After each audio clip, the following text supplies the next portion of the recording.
Well, good evening to you and welcome to this program of Walter Rodney Groundings. I'm your host, Dion Abrams, and as usual with me on the program this evening is Brother TACUMA OGUNSEYE, and we'll be talking about the current issues as they affect our lives here in Guyana.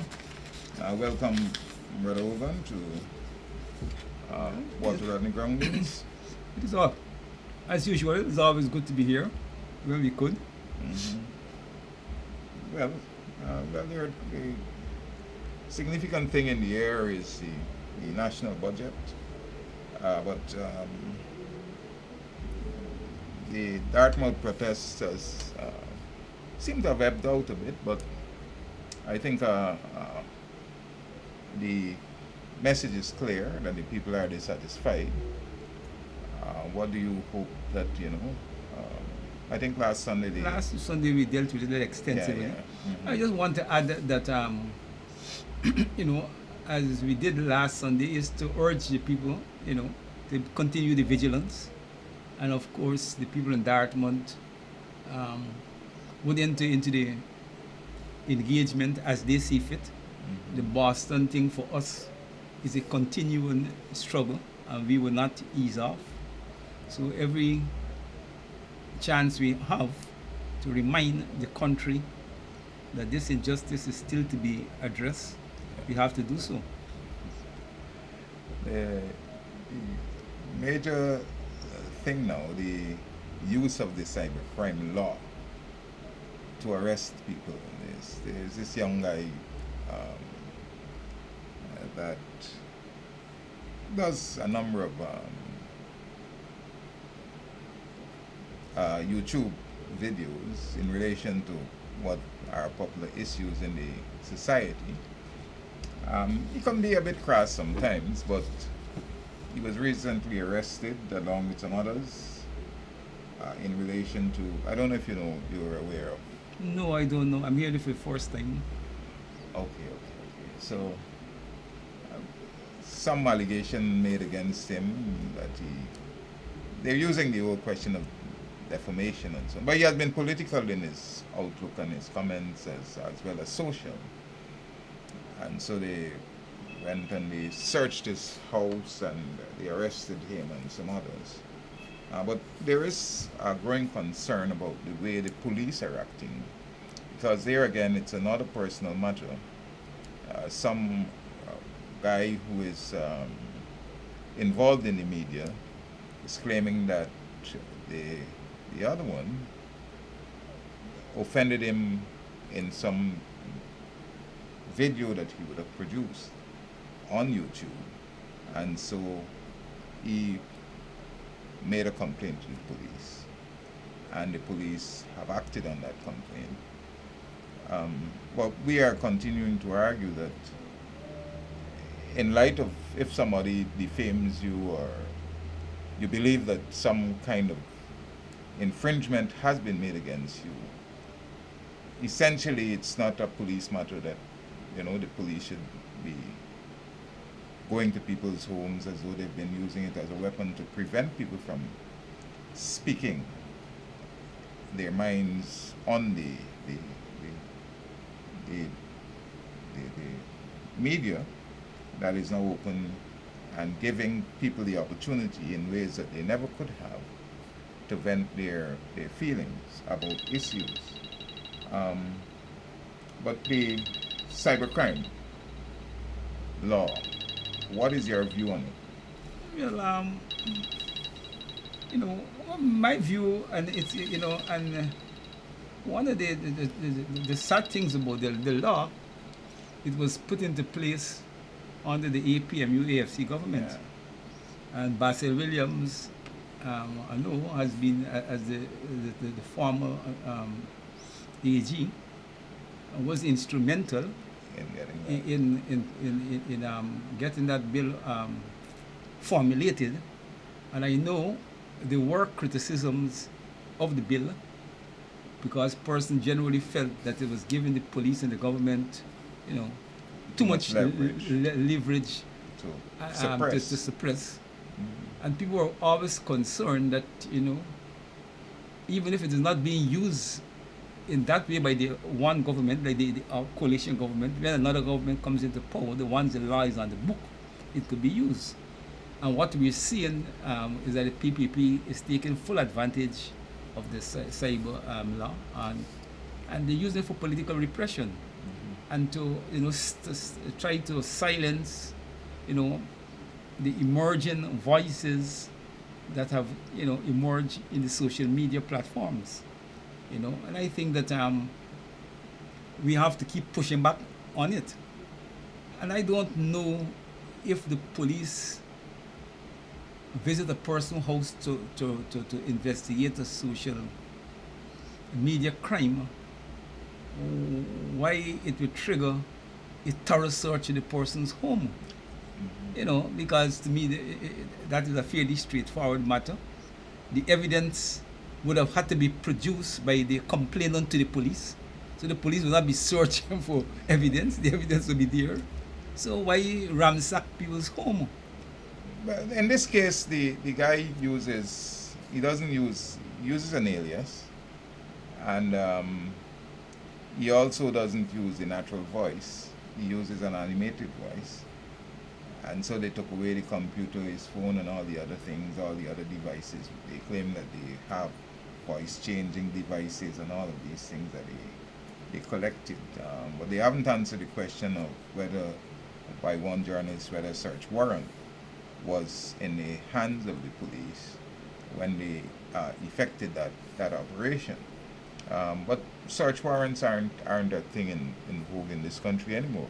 No respect that now these days. Right, so the police, they just turn up at your place and do whatever. Yeah. But the concern is there. I mean, looking at the comments on social media, there are those who are saying that the young man has been rude to people, he has bullied people on the media, he has. But the concern is that if you have complaints, then you should, if you feel that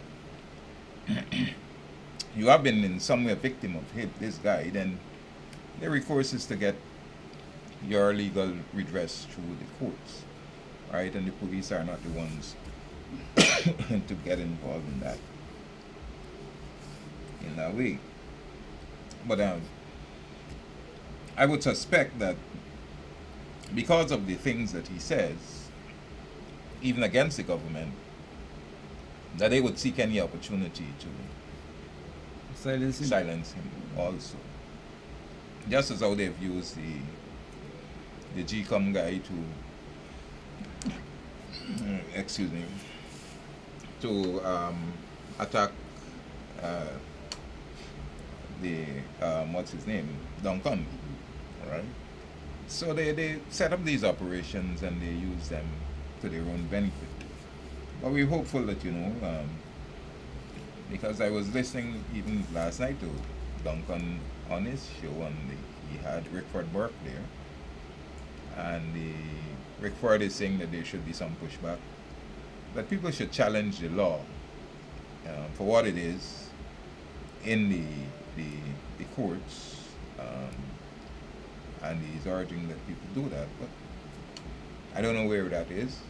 Duncan did say that his lawyers may be looking in that direction, but people have to begin to represent their own interests, and it's not above the law for an individual to challenge something that may be going against their individual rights and their natural rights and so on. So, but in so doing, they're also protecting the collective rights. Right, the collective rights of an individual. Anyway, we'll see what transpires because the police are still to provide further details, but we can watch the case to see where it goes. You were expressing a concern to me about the continued killing and maiming of our women. 2 women have been, one stabbed both of them victims of their spouses. One young man, 19 years old, I think, died as a result of being stabbed by his stepfather. and the other one in Sophia, Seafield, Sophia, she was stabbed by her estranged partner, and she died. The concern that you're having are one, the concerns that are what we have expressed here before, but you want to talk about it again. No, I want to use the opportunity to place whatever influences this program may have to appeal to our male folks, you know, to recognize that, you know, something is profoundly wrong in the male personality that seems to be unable to deal with relationship problems as it relates to their mates, you know, the females in general. I mean, I have been long been concerned about this growing abuse in interpersonal relationship between male and female, but I haven't been very active on it. Okay. Because, you know, I felt that the people who are more professional in the business, the psychologists and the sociologists and so people, and the people who are engaged in, you know, welfare work and social work, should be the ones to lead, you know, the nation in a struggle to find solutions to these problems. But this seems to be getting from bad to worse, and I think that it is only fitting for us and Walter Rodney Groundings to join with the rest of the country to add our voice against this real negative development. You know, women are now treated like though their lives aren't worth anything. You know, and I don't understand why men feel that if for one reason or the other, you know, they have to part, you know, a relationship with a woman, and that the ultimate decision is to end the woman's life. You know, I mean, you know, something is profoundly wrong with our male folks, and I think that we really have to join our voice in this condemnation. Yeah, but the thing is that the young woman who was killed in Sophia is pregnant. She was pregnant at the time of the incident. So those are two lives that have been taken there. But I don't know, you're saying that you were expecting the professional people to deal with these matters. It's not only that, but the suicide is also something on the front burner. There has been talk, but how do we capture and deal with it? Because we talk about education, we will talk about it here. The personality of beings, you don't know what they are.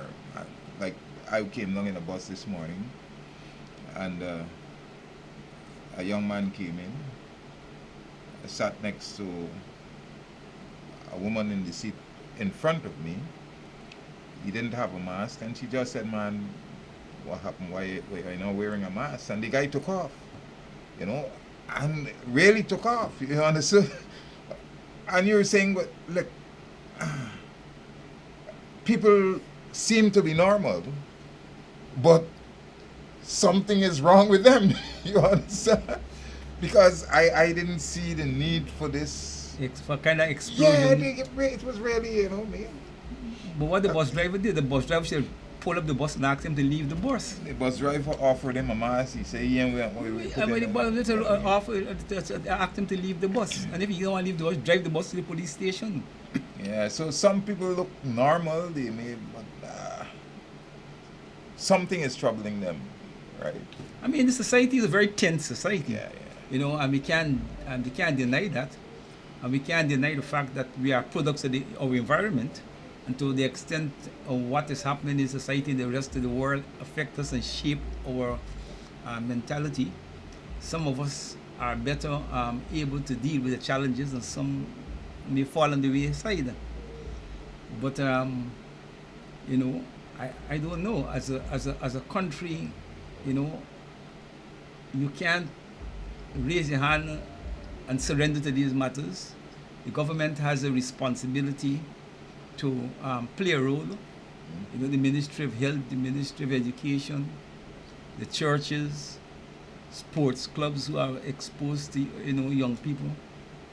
You know, all of us have, you know, and even in, you know, at the individual, interpersonal, one-to-one with young people, you have to try to deal with some of these negatives. But as you said, you deal with a set of young people, you got to be very cautious and careful, even to engage in the slightest corrective kinds of engagement with them. You know, you open yourself to, you know, abuse. Definitely, You know. definitely. But this is what Guyana has become, you know, and we still have to fight it, you know. But some of the heinous nature of some of these acts is that they're premeditated. Yeah. Like Sophia, you left where you were. The girl had moved from you. You're no longer with her. You left where you were with a weapon to go to her mother's place or wherever she was. To inflict that kind of you know, injury so that she would die from it. And, you know, you get a sense that there is no rational process in the mind that can say, well, look, you know, hold them back and say that, look, this is something that I wrong that I'm going to do.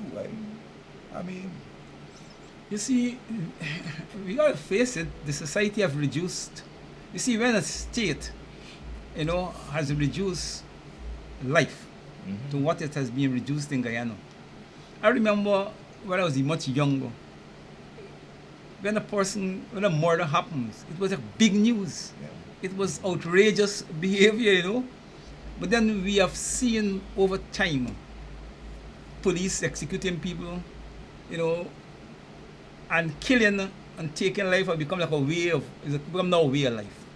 In fact, when you open the papers and you don't see a killing or a shooting, you know, it's, you know, you're more surprised. So I think that when we have a whole set generation that grew up under this new dispensation where human life seems not to be of anything of great value. In our days, you know, to think about killing anybody, it was like, you know, you gotta be crazy, you gotta be a bad one, you know. But now, killing people is just like changing your clothes. But I'm telling you, a lot of these young people. I mean, I've lived 3 years. I live in prison, and therefore I live among prisoners. And I could tell you, when they get behind those bars, is a different story. Okay. Then the realization of the action striking. Okay. And I'm telling you, a lot of them would wish they had a chance to undo what they have done. You know, so it apparently, you know, we have developed a set of young people and especially males in general. You know, just like how you got in economic terms, we developed the kind of get rich form mentality. People don't want to work hard, work and say how to, you know, to get rich. You know, we have a similar behavior, you know, in terms of human attitude towards social relationships and problems, where people believe that the way to resolve problems is to do as you like. And then suddenly when they're behind the bars, then they realize that, you know, this thing ain't worth it. You're facing a life imprisonment, you're facing a death sentence, you may be facing, you know, umpteen years of deprivation. For what? Then you realize that, you know, it just doesn't worth it. But it's too late. You know? Well, I don't know what if, yeah, at least we don't have a lot of these people you were talking about with the skills that you were talking about in Guyana, right? we have maybe have social workers coming out of the university, but we don't have psychiatrists and a lot of psychologists and so on here. So a lot will depend on the very groups that you're talking about, the youth groups, the sports clubs, and so on. What you need is some organization that can engage with these groups so that the members within them can be frequent targets for such discussions, so they can understand, the importance of temperance and all these other things. That will probably ease the way things are going. In Trinidad, it's even worse, Every day you find some woman dead. Tobago, only 2 days ago, a woman from Trinidad went over to Tobago. She was staying at some resort or something, and they found her dead, not very far from where she was staying, and all of these things every day. So it's a problem that is growing, and it's a problem that needs to be addressed, possibly the world over. Let's hope that we can. But the surprising thing, about the incident, and it seems to be happening a whole lot, because people have been complaining that you go to the hospital, all right, for one thing, and then you end up in the COVID hospital.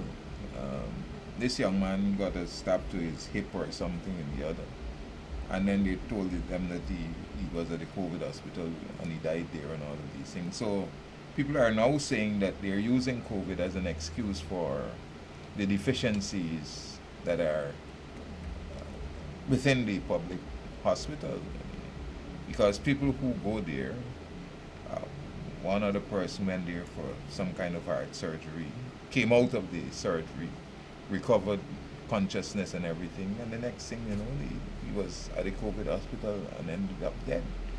All right. So I don't know what is really happening. If the hospital is so contaminated with COVID that people who go there without the infection are picking it up so readily, to the extent that within a few days they are on respirators and are dying.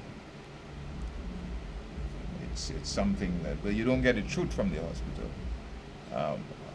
One young woman, and even a friend of mine, her mother ended up in the hospital. She said her mom had other complications other than what they said the COVID was. And but her mother was sensible, had her faculties, and was explaining to her what was happening in the hospital, what they gave her, what medication. And when the doctors spoke to her, she was telling her a totally different story. So she eventually asked the doctor if madness was a part, or losing your mind was a part of the effects of COVID. And when the doctor said no, well, then she said, how come you telling me one thing and my mother telling me something totally different? The doctor got angry. You understand? But you don't know, because you cannot visit, so you don't know what is happening there. And then they are falsifying information. When you are supposed to receive medication, there are several complaints that parents they write it on their charts, but they don't give them the medication. Right? So the charts are reflecting the treatment, but the in patients reality, are not. the patients are not getting it. I mean, that's really troubling. Yeah, It's really troubling. I mean, we know for a fact that the hospital definitely have become a place of great contamination, because among the doctors and nurses and medical workers who are coming down with the virus, I mean, is the evidence that the place have definitely become infected. Now, I suspect that once you go to treatment to the hospital, and probably if you got to be admitted, I guess they must be administrating a COVID test. Mm-hmm. And I guess if they find you positive, they probably may send you right away to the COVID hospital. But it depends on the nature. But I don't understand your condition. So I really don't understand. The minister should really explain what it. And then, of course, people could reach there without COVID and catch the virus in the hospital. I really don't know. I mean, I don't like to hear anybody end up in the COVID hospital. It's like You go there to like a death sentence, you know. And then you could get so little help from your relatives and friends. So you're like a prisoner, you know. And regardless of what happened in there, you could hardly, those of us who are outside could do very little to help your patient. You know, so everything is depend on the service that is being provided there. What has been, for people who have the opportunity, who may have a nurse or a doctor or some person within the medical field who may be stationed up there. There's no chance. Yeah, they are able to have them monitor the pay. But everybody doesn't have that opportunity. The majority of patients will not have that kind of. So that's the problem. So, but I mean, it's really getting outrageous. The numbers are growing. They're not taking any measures to deal with the situation in any effective way, and too many people are leaving the public space, going into the hospital, and then are being taken to Liliendal, where they are dying. You know, and it really shouldn't be happening. All right, the hospital should be a place where people should be feeling much safer. And if it's so contaminated in there that patients are becoming ill, then they need to really work on getting it sanitized and doing all the other things to make it healthy for people, because we go there for health purposes, right? Well, but we talk and we get nowhere. Anthony just comes, he says, he reads figures, he calls numbers, and that's it. There is no sense of urgency or any real kind of response that would tell you that they're willing to do anything. You know, we deal with some callous rulers, you know. Yeah. The national budget was read on the 26th day of January.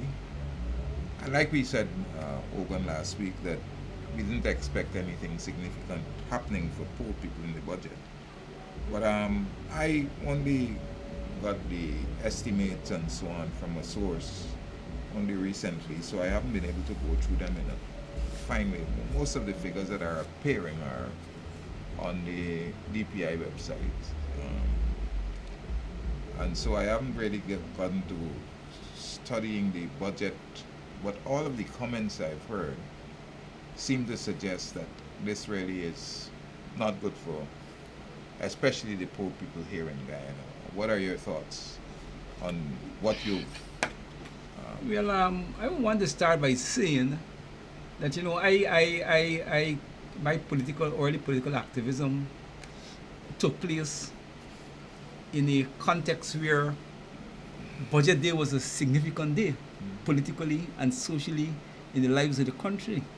And I remember when it's Budget Day, people will assemble, ordinary people assemble outside the parliament in the hundreds, you know, to hear the budget being read and to see what is in there for them.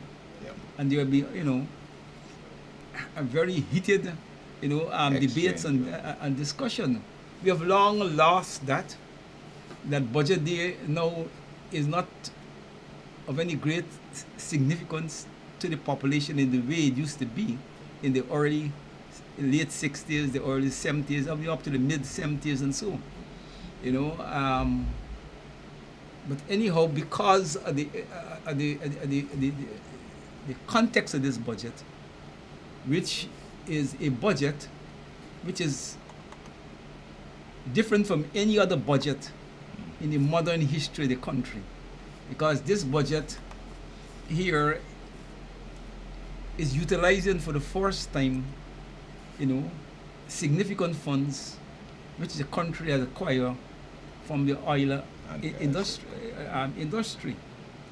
And if for no other reason, this budget ought to have been and is of great political significance, to the country and to every strata in the country, and more so to the working people. Because this budget placed in the hands of the Guyanese rulers for the first time in our history, a set of rulers have at their disposal to spend in a single financial year the kind of money that this budget represents. And therefore,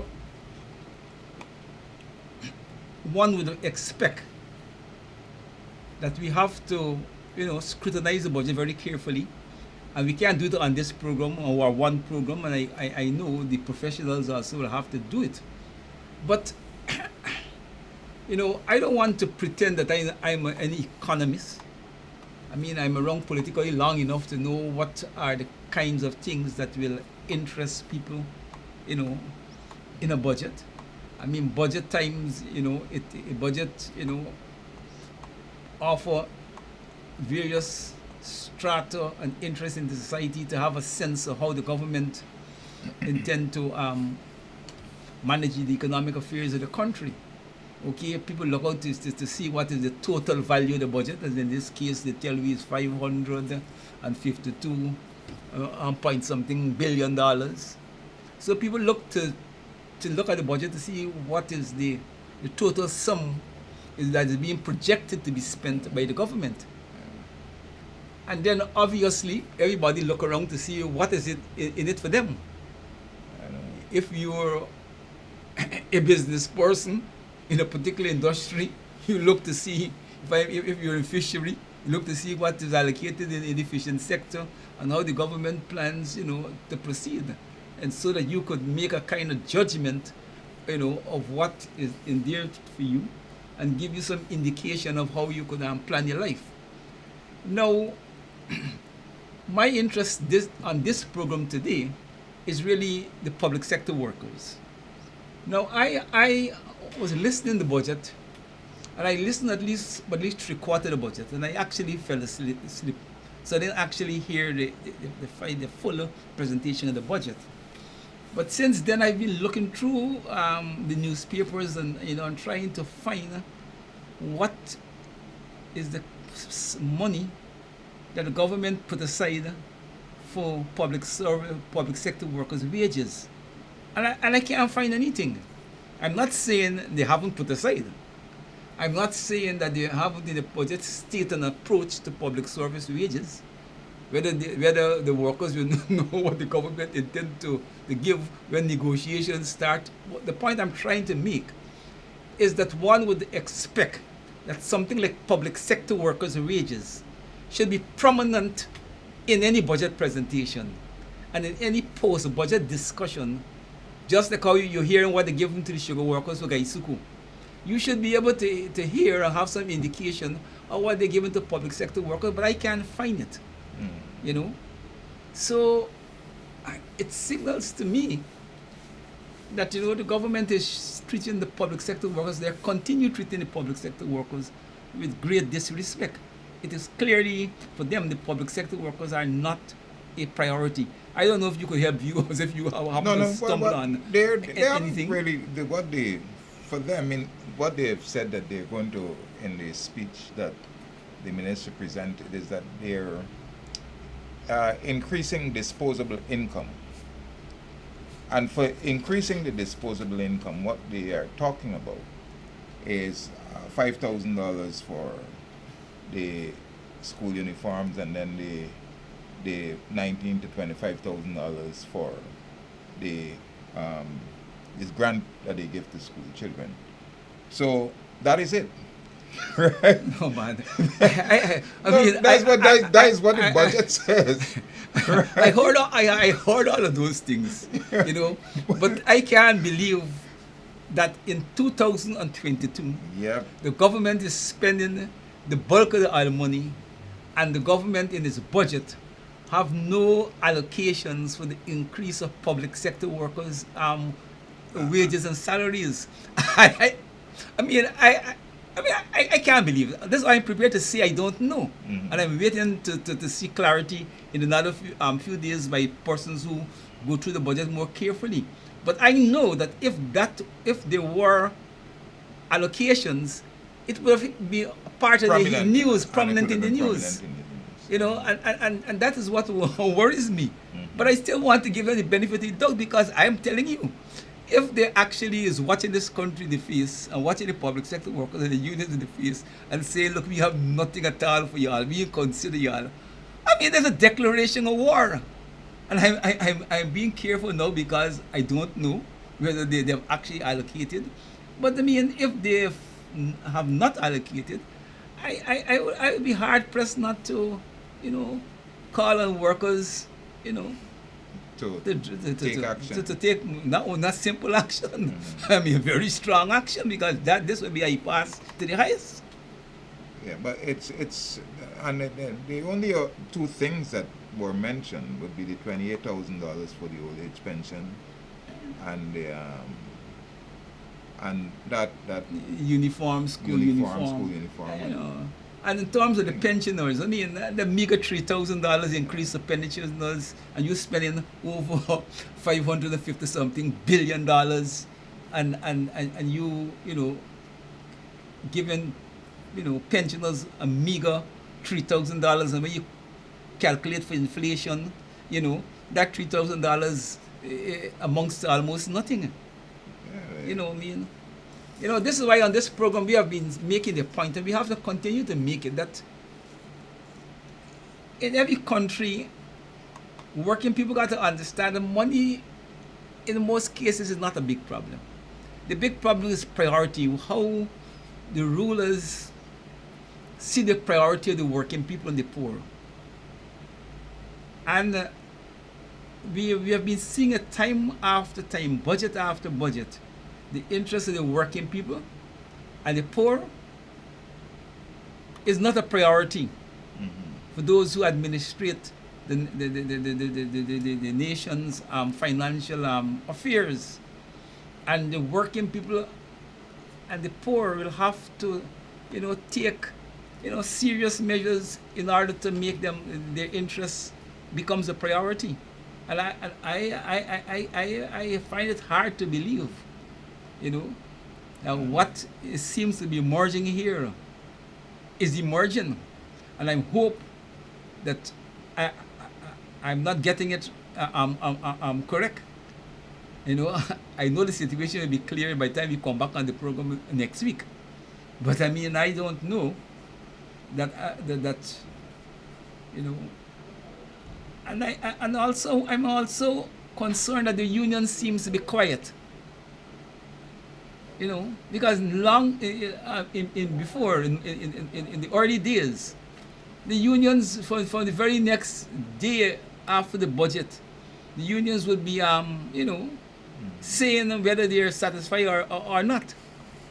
So, you know, but it's a strange kind of even silence from the union leaderships. You know.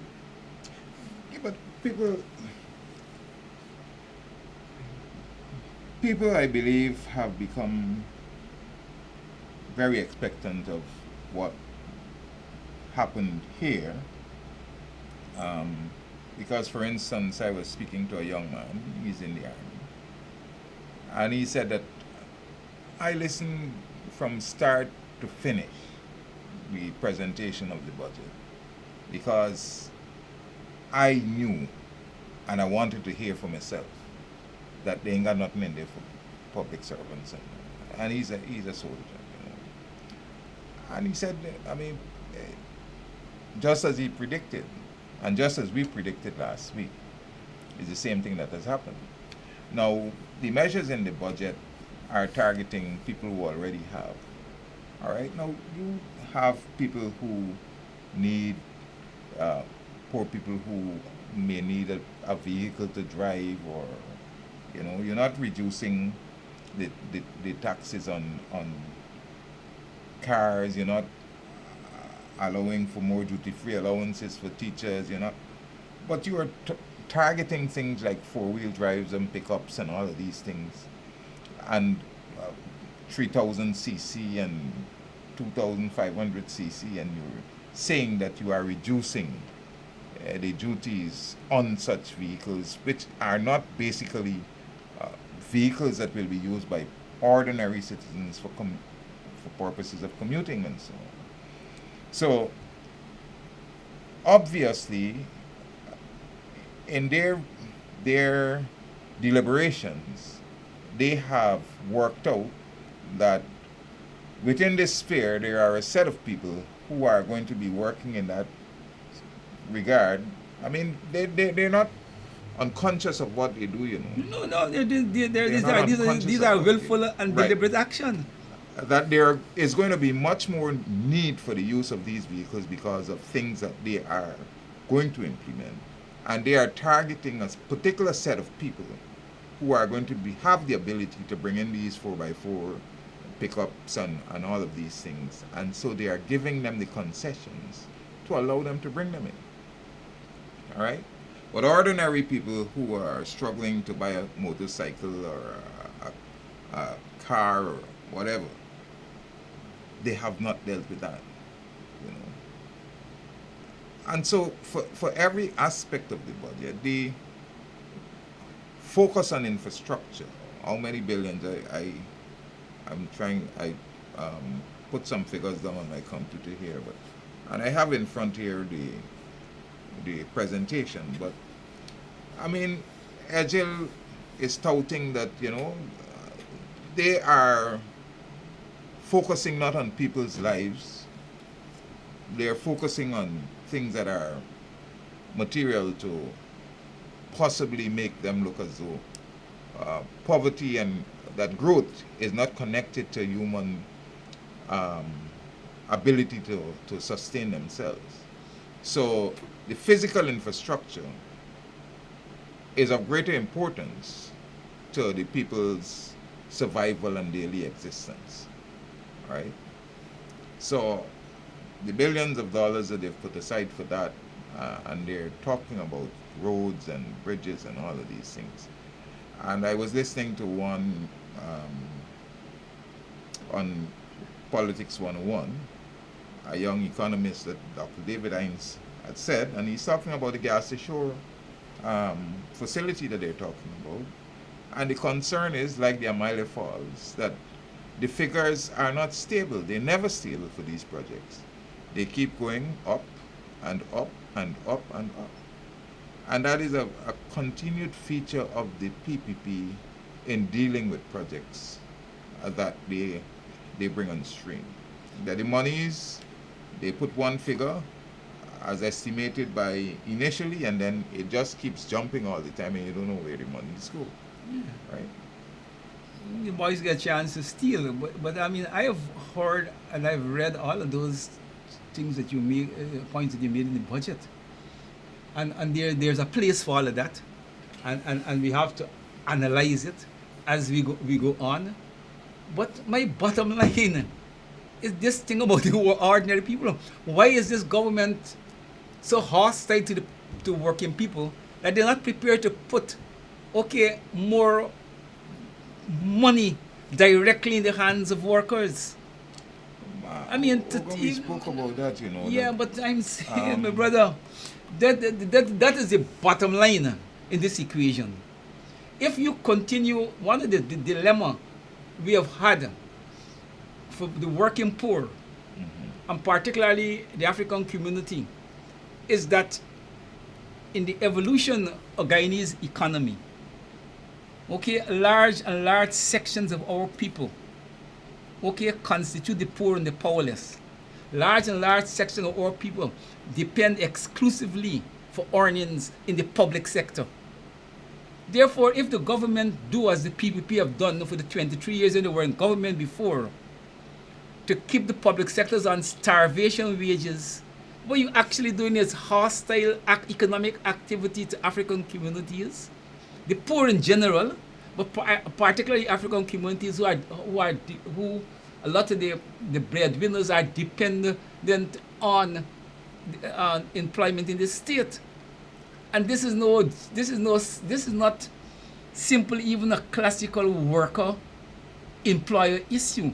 This is beyond that, you know. And these matters have been with us for not a case where you're dealing with workers' incomes and wages are suppressed for like 5 years. They've been suppressed for 23 years of the PPP. And at this point in time when money is available, you're going to continue a policy of suppressing public sector workers and by extension generating a whole set of poverty and hostile economic and social conditions in the homes and the communities of these people. You know, this is a point for. This is a point, my brother, for. You're making you know, it seem as though because this is what the minister is saying, right? Mr. Speaker, our government remains firmly committed to improving the lives and livelihoods of all Guyanese, right? In 2021, a 7% across the board increase was paid to over 50,000 public servants, teachers, members of the disciplinary forces, and government pensioners. We also committed at the end of 2021 to seek to resolve the disparities that exist across positions in the public service salary scales to ensure parity and consistency with which persons with similar qualifications are paid. The required work to support this process will be undertaken this year. So they ain't put any, this is dealing with income, right? They ain't put any figure to it. He's saying the required work to support this process will be undertaken this year. I'm saying this, right? I pass to the workers. I'm telling you, look, man, I've been around politics long. You know, I have never seen a government that have treated working people with the level of contempt that they've been treated in this budget. At this historical point in time when money is not an issue. This is not the normal engagement. You know, and I don't know. I'm waiting to see how the workers and the unions and the leadership are going to respond. I mean, this is not the normal engagement. That you're going to treat workers in 2022 in this way? No, man. You know, there has to be some bottom line, and this is carrying it. This is not. There's more than I pass. Yeah, but in other places, I will call it, you know, up on the street corner, I will tell people what kind of pass it is. Yeah, but I mean, while you're not giving a figure to the public service wage increase, I was even speaking to one pensioner. He's a pensioner and he was saying that he was listening. I just had a talk with him that he was listening to find out whether the public service pensions would have been dealt with, because during the Granger administration there was hope. They did make go to Parliament to deal with Professor Moniz and Professor Walcott of the university because of the nature of their pensions and so on. But there are public servants also whose pensions have not been touched, because when they make these announcements for payouts, it doesn't affect the pensions that people would have come off it in 1940 or 1950 or 1960. There have to be special provisions for those things, right? For those pensions to be increased, right? It's not part of the general increase that goes to the public service. You retire this year on a particular pension, that is your status. It will remain like that, right? And nothing has been mentioned there again for those. But this is a broader continued contempt because of this 50,000 public servants that they're talking about. They see the majority as being Afro-Guyanese. And like I'm saying, I continue to say that the PPP sees poverty as a weapon against it's part of the vindictive nature of the government. It's part of the racist nature of Jack Dio and his clique, but it's also a means of keeping people at a certain station in life where they are not able to get to a level that will allow them the flexibility to make demands and to push back in a way that empowers them economically, right? This economic apartheid, Yeah, well, this that's the economic whole thing. apartheid, I have been trying to, in recent times, I've been trying to moderate my language on some of these matters. And with the hope that, you know, in politics and life, sometimes even in the worst situation, when you're in a leadership relationship and when you're trying to influence public behavior, sometimes you have to step back and to, even though everything your being is telling you who you're dealing with, that you're dealing with political criminals. Yeah. You still want, you still want to say, look, at the end of the day, they're human beings. Let me give them some space and to see if by chance they will act different. But we're dealing with a set of rulers who are insensitive, to the sufferings of poor people. And we have to begin to call out poor people for a form of struggle against them that, to me, is going to be costly, but I think it's becoming necessary. And I've been trying to be very, very careful as not to be guided by emotionalism, But for me, I got a bottom line. I know me bottom line. And I'm getting closer and closer to my bottom line with this government. And I believe that the way in which they have signaled their determination to use the oil money not to resolve economic and social difficulties among the masses. And inequalities. Yes, and the inequalities that follow. It's a declaration of war on the poor. And if they declare war on the poor, we got to declare war on them. I'm clear about that. This is why, but you see, I really wanted, to see this budget, because this budget will give us a very clear indication of where this government is carrying us in terms of this new oil belt. And if they're declaring war on the poor, a point in time will come that we got to declare war on them. This is how I see it. For them, look, the minister is saying that there was a deficit of $115.7 billion last year, all right? 10.2% of GDP at the end of 2021. What they're going to do, you see, the oil monies are going to be used to basically... Look, man, we know we got to work on infrastructure. We know we got to work on all kinds of things. And I know the argument. I don't even want to spend time on it. I know the argument that if they put more money in the working people's hand, it can trigger inflation and all kinds of that. But when you spend in infrastructure, you spend to give the private sector this, that, all of that is money coming into the economy that driving inflation. The workers got to live with it. So I don't want to hear them arguments. I want money to be put in the hands of the people. To the extent that it drives inflation, okay, you could correct that by withdrawing some of the money that you allocate in other areas of the economy.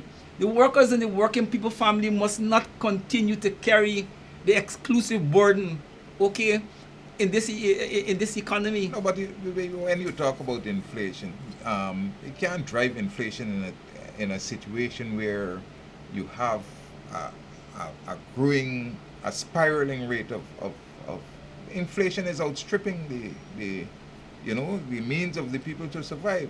you have prices that have basically gone beyond 15-20%, right? And you gave people 7% last year when you didn't give them anything the previous year, right? And you're making a big show of that. You're arguing that you have given them, all right, uh, millions of dollars in stopgap measures. You give 25,000 to a household. You give these things are not really, and you're calling that improving disposable income, right? Giving $25,000 to for as because we care and all of that. You spend that 1 week or 1 day. What happens for the rest of the year? All right. I mean, when the PPP came to power, I always remember Professor Thomas saying this when they had the Armstrong Tribunal, that when they give those figures of 25% increases on all of these things, the business people told them that they enjoy the best, you know, sales in years, that their businesses were basically brought back alive. Yeah. No, I mean, once you put more spending power in the hands of the workers through increasing wages and salaries, okay, it have a positive effects on the economy. But you see, they want to argue some classical thing that, you know, if we increase workers' wages in a significant way, okay, it will have a negative effect on the economy and drive inflation. I mean, I haven't heard the minister argue that in this budget, but that is the classical arguments not to give poor people money. Yeah, but they always want to say, you're giving yourself. but you're giving yourself, and you're giving other areas, other sectors of the economy money, which also contribute to inflation. What I'm trying to say is, okay, if inflationary pressures is a concern, the workers and their family must not always carry the burden for that. Okay, if you have to give them, you have to spend more money to working people, okay, give people the money, and if the inflationary pressures become a reality, cut down spending in other government areas, okay, to negate that effect. The poor people must not always carry the burden. We've carried this burden in this country from the time Guyana become a colony, was a colony. It's hundreds of years poor people have been carrying the burden. And they must continue to carry the burden even now when there's plenty on the horizon. No, man. No. If politics mean anything, politics must mean that it has to be a vehicle to improve the life of the majority of people. And in the case of Guyana, the majority of people in this country constitute the poor and the powerless. But all of the sectors that are not associated with the majority of Afro-Guyanese have huge sums have been plowed into them. Agriculture, infrastructure, health and education and so on are basically not given the priority. Education, the University of Guyana also has not been given a significant boost. 73 point something billion for education. And a lot of that is not going to go into, to really making education what it ought to be. All right? Because when they put up these figures, a lot of the monies that are there, when the time for accounting comes, that it basically cannot be accounted for. So when we have to continue to make the point that when you talk about poor people and money is not going in a direction that is going to benefit poor people, the focus has to be the sector where the majority of people that are in it are Africans, because they've also put aside 7 point something billion, I think, for the fishery sector. So all of the other sectors, where the major players are not of the African Guyanese group, they have injected sums into that to either cushion or to propel the development of those sectors, right? But where the public service is concerned, they continue to treat that sector, the military and the teachers, the nurses, and all of these, with disdain, with contempt, and total disregard, right? So the budget, while we talk about it as being a budget for the rich, it is also a budget that is focused on race Yeah, yeah. and targeting race. You see, there's two. The oil, the more than the oil in industry, oil and gas industry, as the country move forward, poses two major challenges. But the most important challenge is whether oil and gas will lead, okay, to the worsening of the economic disparity between the ethnic groups, the African, the Indians, the Amerindians, and so forth. Okay, for me, that's a little more long-term matter, okay, that can be addressed in the first junk of spending of the oil money. And that is why I'm being very careful not to press too hard the structural inequalities, as which you pointed out, what you've been pointing out, because the way in which the economy is structured, when the government spending rice, they're spending agriculture, spending fishery, they're spending in forestry, they're spending that, those are areas where their supporters are active, therefore they are the beneficiaries, okay? But I'm trying to be careful not to get too deep into that, at least on this program. Okay. You see? And to focus on the question of wages and salaries for public sector workers. And the public sector workers are not exclusively Africans, because you have at least 30% of them are Indian Guyanese workers or belong to other classes. But it is in that sector that the most vulnerable poor, the powerless reside. There is a reality in the economic and social equation in the country that the rural poor, even though the rural poor is poor, the poverty, the consequences of poverty is not the same as in urban areas. You know, because they still got access to land, they got, you know, they don't have to pay rents, house rents, and all kinds of things. But when you come in to where the average urban working class lives and so forth, you know, income and salaries become extremely critical because they got little area of cushion. In the rural areas, if push come to shove, you could get a coconut fall from a neighbor yard, you could go and do little fishing, catch shrimps and catch little fish and so forth, you know, and they have various areas of to buffer you, you know. But when you are in the city and the urban areas and you depend exclusively upon wages and salaries and you don't have no other economic activities to buffer you, you feel the blunt of the economic deprivation. And I'm saying a large section of our people are in that condition. Anyhow, when you have said that the union, time is really on us, but you've called on the union, you have said nothing has come out of the unions. Well, up to now, we're waiting to see, probably another few hours. Yeah, but possibly just like, I mean, I only got these documents because, you know, they try to keep them close to their chest. You got so people may be receiving the documents and scrutinizing them and so on. So within a week or so, we may be having more pronouncements. Yeah, but but the workers' union is supposed to go quick. You ignore the rest and go straight to you. What's important to you? They must by now know where in the budget there's some statement about the interests, and you go straight there. You think the private sector looking over to get over workers? They know where's their interest and they're going straight there. So these unions got to